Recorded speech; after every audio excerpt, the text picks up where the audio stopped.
pars quand? Je pars en Haïti dans une semaine. En fait, Tu vois, il n'y a pas d'hasard. la Guadeloupe, c'était juste une escale technique puisqu'il y a des amis qui ont souhaité que je fasse une conférence sur le rôle de la femme dans l'histoire de l'Afrique. Donc, je suis passé en Guadeloupe pour faire 2 conférences et là, je me rends en Haïti. Et je pense que je ferai le tour des universités pour en parler en présentant des preuves irréfutables. Parce que ce que les gens ne savent pas dans la Caraïbe, d'ailleurs, il y a un problème de connexion puisqu'il n'y a pas assez de bateaux pour faire cette connexion.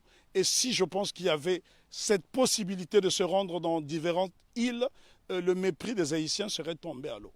Puisque la Guadeloupe a connu une période de liberté entre 1794 et 1802, mais c'est grâce justement aux Haïtiens. Une année auparavant, les Haïtiens se sont affranchis. Parce que souvent on dit qu'on a libéré les esclaves en Haïti. Les Haïtiens n'ont jamais été libérés. Ils se sont affranchis tout seuls avec la machette. Donc voilà pourquoi Non, mais les Haïtiens sont les premiers Africains déportés dans la Caraïbe qui ont brisé les chaînes de l'oppression. Ce monsieur est un grand professeur. Il est juste de passage en Guadeloupe. Sans le savoir. Mais il n'y a pas Je peux d'hasard. rajouter quelque chose. Vas-y. C'est à toi le micro. Nous devons savoir que Haïti a eu pour vocation de libérer toutes les nations opprimées. Ce qu'on ne dit pas assez souvent, lorsque la Grèce a été dominée par les Ottomans, au milieu du 19e siècle, ce sont les Haïtiens, sous la présidence de Jean-Pierre Boyer, qui ont libéré la Grèce. Et ce sont des choses qui n'apparaissent pas dans les manuels scolaires. Une autre information inédite, c'est grâce à la voix d'Haïti que l'État d'Israël a été créé en 1948. Donc ça, ce sont des choses que les gens doivent savoir. Haïti a été le pays le plus démocratique du monde, puisque toute personne qui arrivait sur le sol haïtien était considérée comme nègre. Donc tous les opprimés de la planète trouvaient refuge en Haïti. Et ce pays est devenu aujourd'hui une vitrine effrayante de la pauvreté. Je suis obligé d'insister sur le mot de vitrine parce qu'il a subi un blocus qu'aucune nation n'avait subi. Imaginez-vous qu'une petite île comme Haïti a été victime du syndicat des empires coloniaux qui était constitué du Danemark, de la France, de l'Espagne, de l'Angleterre, des États-Unis d'Amérique, de la Hollande, de la Suède, parce que toutes ces nations ne voulaient pas voir une nation indépendance nègre. Et souvent on dit de Haïti que ça a été la première république nègre. Non, Haïti n'a jamais été une première république nègre, ça a été un empire africain reconstitué, puisque l'empereur Jean-Jacques Dessalines va se faire couronner empereur Jacques Ier. Donc c'est la noblesse africaine. Attends, parce que là, je pense qu'ils ont trop d'informations. Je vais finir par me mettre en transe. Non, mais c'est important parce que nous avons une méconnaissance de notre histoire. Et c'est pour ça que je suis venu jusqu'à Bastère. Bon, les gens de Bastère n'aiment pas ça. Mais pourquoi je dis Bastère, c'est loin? Bastère, c'est pas loin. Mais on a du mal des fois, nous, en grande terre, à la Bastère. Et comme j'ai su que tu étais là, j'ai dit non, faut que je me dépasse en personne pour que tu puisses parler. Parce que mon combat, justement, c'est ça. Mon combat à moi, c'est faire un pont entre toute la Caraïbe et Mama Africa. Ben, en tout cas, il y a beaucoup de choses à dire sur Haïti. Haïti est un modèle de fierté et de dignité. Ce sont les Haïtiens qui ont montré à la race noire tout entière ce que c'est que la dignité. Pour la bonne et simple raison, c'est en 93 ans après la révolution de Saint-Domingue, celle-ci va inspirer les Éthiopiens qui vont être conseillés par un digne fils d'Haïti du nom de Benito Sylvain, qui sera élevé au titre de jazz match par l'empereur Ménélique II. Lorsqu'on parle de la bataille d'Adoua, ce qu'on oublie de mentionner, c'est que l'empereur Ménélique II, qui a mis fin à l'impérialisme sur le continent africain, en tout cas c'est lui qui a signé l'acte de décès de l'impérialisme sur le continent africain le 1er mars 1896, 93 ans après la révolution de Saint-Domingue, c'est un Haïtien du nom de Benito Sylvain qui le conseille. Donc ce sont des choses à savoir et à intégrer. Je souffre de voir que les Haïtiens sont la risée du monde dans la Caraïbe, alors qu'ils sont ceux qui nous ont montré la voie de la rédemption. Donc respect, big respect à Haïti. En tout cas, je me sens haïtien. Moi aussi. Alors attention parce que l'émission a tellement lourd. C'est ça, parce que l'émission a tellement lourd qu'elle est obligée de faire pression qui dit comme ça, tellement vérité.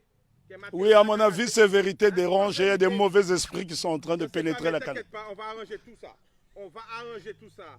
Ok, on va arranger tout ça. Salut à Haïti, hein, je suis en Guadeloupe, j'arrive. Voilà, tu vois, je ne sais même pas que tu allais. Voilà, on va arranger tout ça avec la grâce. Ok, eh bien, tout marche bien. Alors, vas-y. Alors, pourquoi justement nous avons, nous, tout près comme ça d'Haïti, on a cette méconnaissance de l'histoire? C'est tout simplement parce qu'on a isolé la Guadeloupe et la Martinique pour ne pas que l'exemple d'Haïti fasse tache d'huile dans la Caraïbe. Voilà la crainte. Parce que Haïti a été une nation prospère. Il faut visiter Haïti pour se rendre compte. Lorsque vous voyez Haïti, Haïti est avant tout le symbole du panafricanisme, puisque le second chef d'État d'Haïti, c'est l'empereur, plutôt le roi Henri Christophe, qui était originaire de Grenade. Donc Haïti a eu pour chef d'État un homme de la Grenade et qui a été l'un des principaux bâtisseurs, qui a créé le Palais de la Monnaie, qui a bâti 15 châteaux, qui a bâti 4 forteresses, notamment la citadelle Henri, qui est le plus grand fort des Amériques. Et ce bâtiment est tellement beau qu'il faut le voir depuis le ciel pour en apprécier, pour apprécier l'ouvrage d'art que c'est. Parce que n'oubliez pas que deux édifices essentiellement ont défié le temps. La citadelle Henri et le palais de Sans Souci, qui avait 365 portes et fenêtres. Ça veut dire que le roi Henri Christophe pouvait se permettre d'ouvrir une porte, une fenêtre par jour pendant toute l'année. Et c'est pour vous dire à quel point, et les architectes étaient tous noirs. Si vous allez par exemple dans la ville de Kenskoff, vous trouverez le fort Alexandre et le fort Jacques qui sont reliés par un tunnel, et c'est à 1200 mètres d'altitude. La question qu'on doit se poser, comment les Africains déportés à Saint-Domingue ont pu construire ces édifices qui ont défié le temps. Aujourd'hui, lorsque vous voyez un cyclone dans la Caraïbe, il suffit d'un petit cyclone pour que les maisons s'envolent, alors que les Africains ont fait exploser leur génie pendant la période de captivité. Bien que les Haïtiens se sont affranchis dès 1793, parce qu'il ne faut pas croire à ce que les historiens disent en faisant croire que les Haïtiens ont été libérés. Non. Lorsque les négriers sont arrivés, les Haïtiens étaient déjà libres, puisqu'ils avaient lancé ce fameux slogan « Coupez tête, boulet caille ». Et il y a un homme dont on ne parle pas, on parle souvent de Toussaint Louverture, qui fut le plus grand des généraux nègres de tous les temps. On parle de Jean-Jacques Dessalines, je dis béni soit leur nom pour l'éternité, mais seulement il y a un jeune colonel qui s'est battu âprement lors de la bataille de Vertières, c'est Capois-la-Mort, François Capois-la-Mort, qui a défié les canons de l'insolence, les canons de l'arrogance en disant « j'aime la mort ». Et Capois, on le retrouve sur le billet de Sangourde en Haïti. Ce sont là des éléments essentiels que nous devons connaître afin d'aller vers l'émancipation définitive. Alors, en résumé, pour parler d'Haïti. On ne peut pas résumer l'histoire d'Haïti, elle est trop belle, elle est trop grande, elle est trop belle. L'histoire d'Haïti, oui, on ne peut pas résumer l'histoire d'Haïti. Haïti, on doit en parler avec passion. Moi, je suis né sur le continent africain, mais je suis né au Congo, mais ce sont les Haïtiens qui m'ont montré le chemin de la liberté, parce que lorsque le Congo, aujourd'hui dit démocratique, accède à l'indépendance le 30 juin 1960, la Belgique tente de saboter l'indépendance de cette jeune nation. Et ce sont les Haïtiens qui vont venir par souci de panafricanisme aider le Premier ministre Patrice Lumumba, qui malheureusement sera assassiné 6 mois plus tard. Ce sont les Haïtiens qui ont brisé le blocus de la France en Guinée. Ce sont les Haïtiens qui ont bloqué le blocus de la Belgique en République démocratique du Congo. Donc nous sommes redevables tous en Haïti. Alors la famille, attention, je vais te stopper parce que tout ce que tu dis là, moi personnellement, je n'étais pas au courant et je pense qu'il y a beaucoup de personnes qui ne sont pas au courant. Mais le problème, ce n'est pas seulement de le dire, il faut le prouver parce que j'ai une base de données assez solide et j'ai assez d'éléments pour le montrer. Quand vous voulez, invitez-moi, je vous ferai un exposé dense sur Haïti. Il nous faudra 2 jours parce que lorsque je parle d'Haïti, je suis dans un temps second. Je suis en transe. Mais pourquoi? On ne peut pas parler d'Haïti de façon légère parce que cette révolution est la première depuis que nous avons perdu l'initiative historique. C'est la première qui est victorieuse parce qu'il y a eu des révolutions aux États-Unis. Il y en a eu au Brésil, notamment avec la création du Quilombo de Palmarès au Brésil avec Zumbi. Mais sauf que toutes ces révolutions dans la Caraïbe ont été étouffées. Si vous allez par exemple en Antigua, vous avez un village qui s'appelle Liberté où les Africains se sont affranchis très tôt. Mais toutes ces tentatives de souveraineté n'ont pas été concrétisées. Donc ce sont les Haïtiens qui vont pérenniser. N'oublions pas que Haïti sera envahi pendant 29 ans par les États-Unis d'Amérique pour punir cette nation d'avoir vaincu les Blancs. C'est Haïti qui a libéré l'Amérique latine avec Simon Bolivar. Et encore, lorsqu'on dit que c'est Haïti qui a libéré, ce n'est qu'une partie d'Haïti, puisqu'à cette époque, Haïti était divisé en deux. Il y avait Haïti du Nord, qui était un royaume dirigé par le roi Henri-Christophe, et il y avait le Sud, la République du Sud d'Haïti, qui était dirigée par Alexandre Pétion. Et ce bout de terre d'Haïti du Sud va donc donner des soldats, de l'argent à Simon Bolivar pour aller libérer une bonne partie de l'Amérique latine. Si vous observez les drapeaux de l'Équateur, du Venezuela, de la Colombie, vous trouverez des armoiries similaires, même les couleurs, à celles du drapeau d'Haïti. Donc c'est très important pour nous d'étudier Haïti parce que Haïti, c'est le symbole de notre fierté. Et les gens dans la Caraïbe doivent intégrer cette notion. Si les Haïtiens n'avaient pas lancé ce slogan « Coupé tête boulet caille » qui a fait trembler le monde entier, ben, probablement que l'abolition de l'esclavage aurait eu lieu peut-être plus tardivement. Est-ce que tu peux nous donner des exemples de pays? Parce que là, on est en direct. L'exemple que je peux vous donner. Quel pays a été aidé par Haïti? Ben, le Congo, pays dont je suis originaire, la République démocratique du Congo a été aidée par Haïti parce qu'en 80 ans de colonisation belge, les Belges n'ont même pas été fichus de former une dactylographe. Et la première dactylographe qui va dactylographier le discours de Lumumba, c'est Suzanne Peck, qui est la mère de Raoul Peck. Donc Haïti est au cœur de notre émancipation.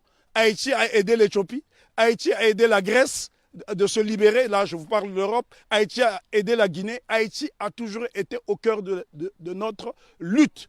L'exemple le plus simple, lorsque vous arrivez à Cuba, sur les bords du Malecón, vous trouverez un grand monument qui est dédié à Antonio Maceo. Très peu de gens connaissent ce héros qu'on appelait à l'époque le Tito de bronze. Lui-même qui est le véritable père de l'indépendance de Cuba. On vous parle souvent de José Marti, mais en vérité le père de l'indépendance de Cuba, celui qui a lancé les hostilités contre les Espagnols, c'est Antonio Maceo. Lui-même a été formé en Haïti. Donc Haïti, si vous allez à Cuba, les Haïtiens sont très respectés. Il y a des localités entières où on trouve des Haïtiens. Il n'y a que dans la Caraïbe francophone où on voit ce mépris. La raison est que Haïti a vaincu le maître. Et quand on a vaincu le maître, les serviteurs finissent par avoir la haine de celui qui a vaincu le maître. Parce qu'on ne peut pas comprendre que les Haïtiens et les Guadeloupéens ont le même patrimoine génétique et que ces mêmes frères et sœurs de cette partie de la Caraïbe puissent avoir du mépris pour les Haïtiens. Les Haïtiens sont ceux-là qui incarnent la noblesse. Lorsqu'on parle de la pyramide, ceux qui sont au sommet de la pyramide, ce sont les Haïtiens et puis les Éthiopiens parce qu'ils ont été des nations invincibles. Imaginez-vous que les Haïtiens ont combattu une armée motorisée rien qu'avec des armes rudimentaires. Au point où Maitland, gouverneur britannique de la Jamaïque, viendra supplier à Toussaint Louverture de lui remettre un bateau. Haïti avait l'une des armées les plus puissantes d'Amérique. Et c'est un Haïtien du nom de Jean-Baptiste Pointe du Sable qui crée la ville de Chicago, qui est l'une des plus grandes villes des États-Unis d'Amérique. Donc, respect à